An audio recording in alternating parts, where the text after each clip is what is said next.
6, and you're getting down with another fresh out prison talk. I had a comment from a viewer about commissary in prison, and in regards to people putting money on your books and how canteen and all that works. And I just want to say that the commissary in prison, depressing, man. Depressing. You look at what is being sold in prison, and your average wage is 17 cents an hour. You got a pack of Top Ramen is roughly 25, in some places 50 cents a pack. You got a beef sausage that's processed, it's been sitting on a shelf for how many years? That's $1 something. You got Cheese Whiz, $1 something, processed cheese. You have chips, $2, depending on case of soda, the case of sodas, $8-9, probably old ass soda they got rid of. Just everything. You talk about inflation on the street, you look at those prices and look at the wages. You're sitting there, you got a $300 a month limit you can spend.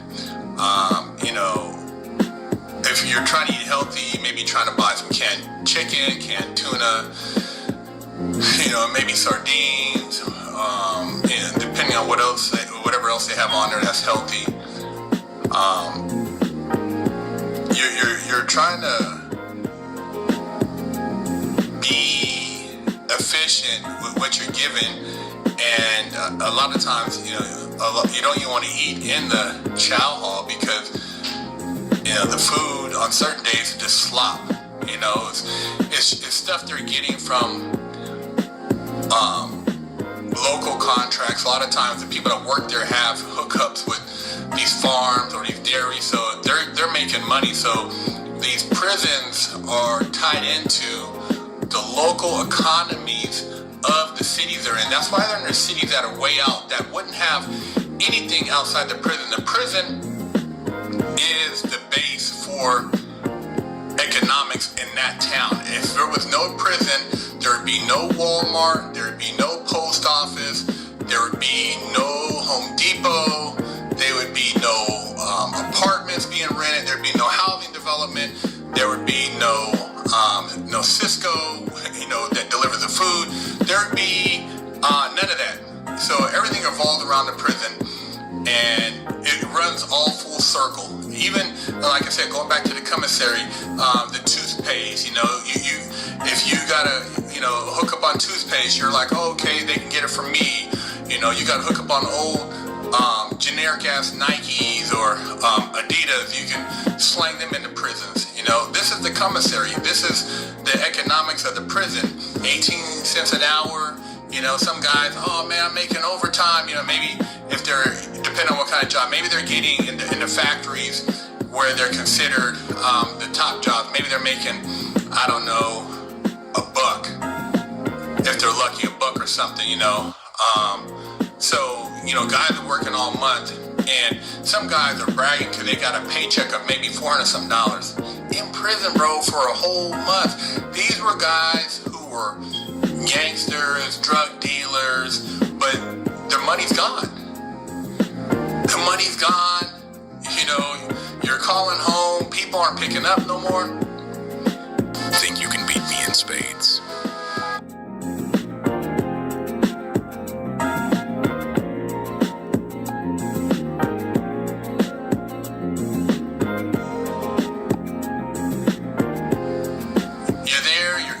She's stressed out to the point where, maybe she's passed away. The people that you love, that used to, you go over their house, used to drop off money, used to take care of them, they done moved on. Out of sight, out of mind. You go to the phone room, try to make a call, you know, you try to call 2 or 3 people, nobody picks up, and then you just kind of look around. Like, yeah, you're in prison all alone. You have to figure out how you're going to survive.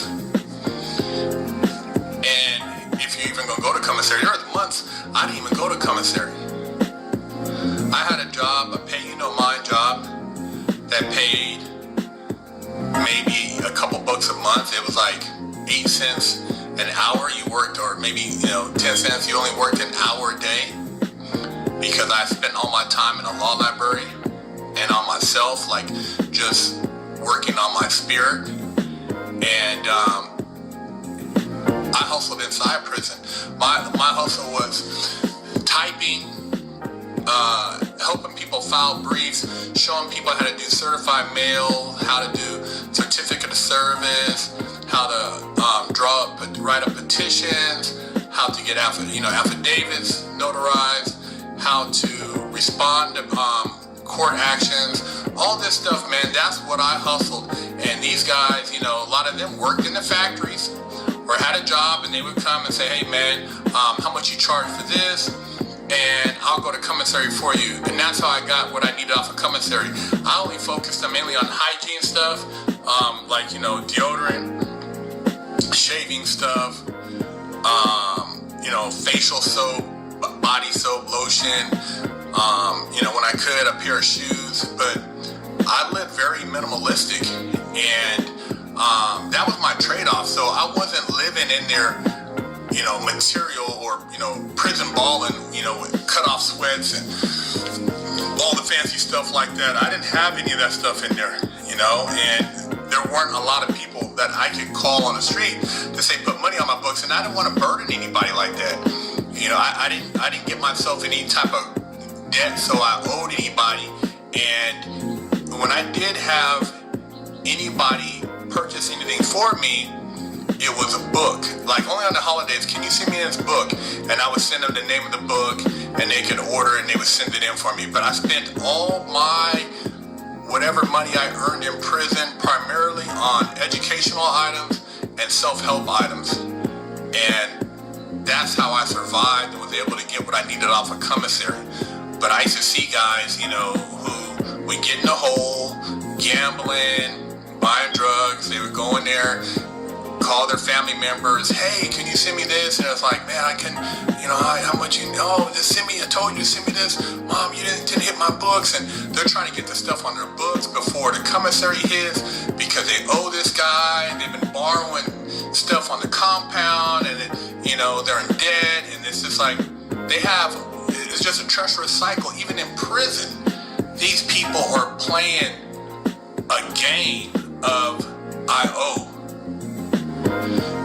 And it's toxic, man. And, commissary, I look at that whole concept and how they reprogram you to buy shit food at inflated prices. And then I look at on the street, and then you go in the grocery store and you look at majority of the grocery store is shit food.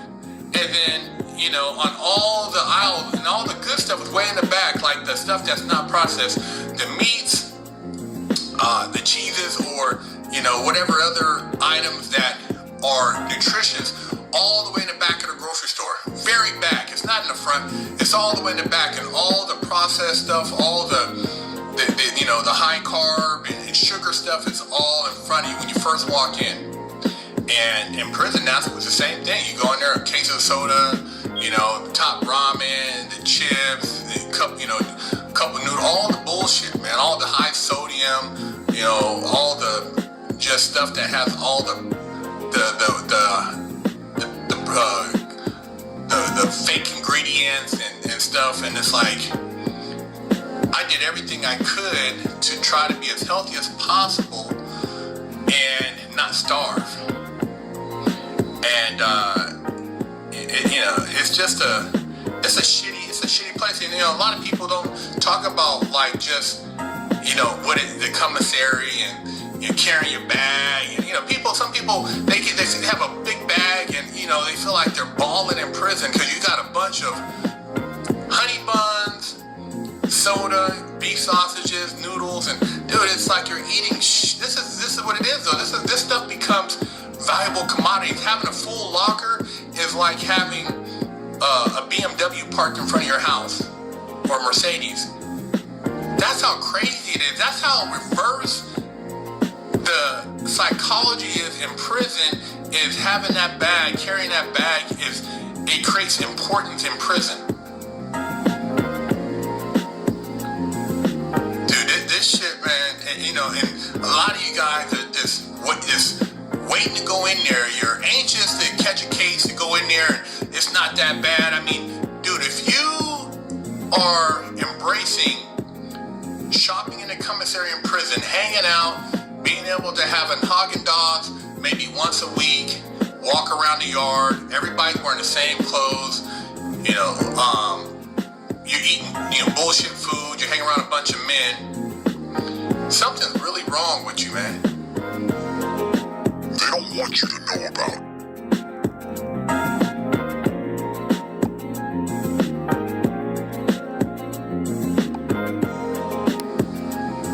Something's really wrong, and you're cool with calling your kids on the phone, talking with them for 15 minutes, talking to your wife, and hoping you get a visit. Some of these places are so far out, you're not getting a visit. And the only, when the people, when they get visits, I used to, hear the stories about, oh man, they had the vending machine, I got a sandwich, I got a little burger out of there, and you get to heat it up in the microwave. That shit is like having Ruth Chris in prison, man, going to a visiting and being able to get something out the vending machine, man. Ain't that shit crazy? A damn sandwich you wouldn't even look at on the street that's in a refrigerator that's been out there that they stocked who knows how long, but heat that up in a microwave, that's like Ruth Chris or Morton's. And I never got to go. I never had a visit in prison, man. Never had a visit, man. Never had a visit. I can't blame my family because, they had to live their life and I was way out in the middle of these nowhere places in the middle of deserts and shit, And the thing about these prisons, they're probably from any airport on an average a couple hours. It's not just close. I'm talking about 2 or 3 hours from any local airport. That's how they're set up. So I didn't get any visits. Some people got visits, all the time. They had a female running for them, had a family member that really just, and whatever they could do, and I don't know, some of these people, if they never had a visit, if they'd even make it, they probably would have committed suicide in there. Some of these guys, they just, they needed that to keep them going. For me, I just had to keep reflecting on why am I here, and was I such a bad person that I can't get a visit? Was I just that disconnected from people with relationships that nobody would take the time out of their schedule to come visit me? But then I would have to think like, if somebody was way out there in the middle of nowhere, would I want to walk in and lock myself up for a couple hours and go sit with this person?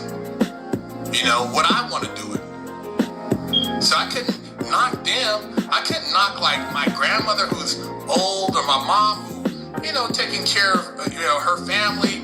I couldn't knock these people because would I want to drive, catch a flight, spend $1,000 dollars, couple $1,000 to come visit somebody to sit for a couple hours, and then sometimes they get all the way to the prison and they can't get in there because they said they have the wrong outfit on. The pants are too tight, dress is too short, wrong color, you're showing your shoulders, all this bullshit. Wrong shoes.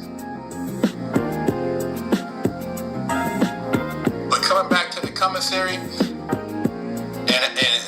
and I want to tie that into the visiting because, like I said, the visiting food is still shit food, but it's something that's not offered on a commissary, and that makes you feel special.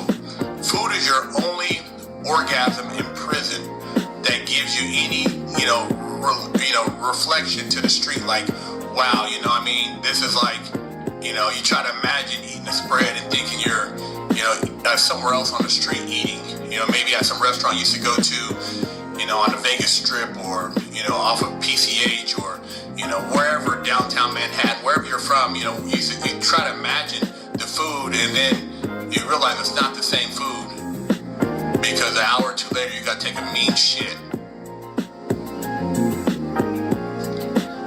But But it's embarrassing and degrading, bro. Calling around trying to find people to send you $20, send me $100. You know, $100, bro, $200. Hey man, can you send me some money in my books, man?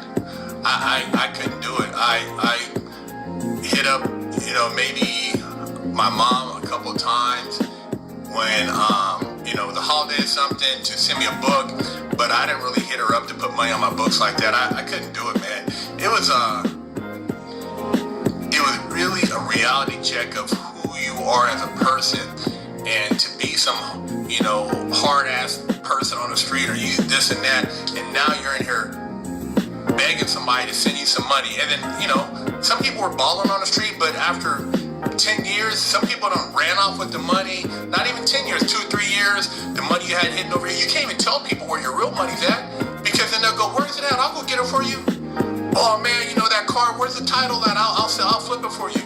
Man, you ain't getting shit for none of that stuff. Your car, that sick ass ride you had, that's just going for peanuts. They're keeping most of the money. You're not gonna get shit on your books. Hopefully you got somebody that's really solid, that when you sell whatever you're selling, they can put that money on your account so that you'll have it and it'll last a while. Or hopefully you have some, I don't know, some type of stocks or something set up where you get dividends and somebody put the dividends on your books, you know what I mean? But you don't want to put too much money on your account, because, you know, you got people looking at your account and they're hating guards in there.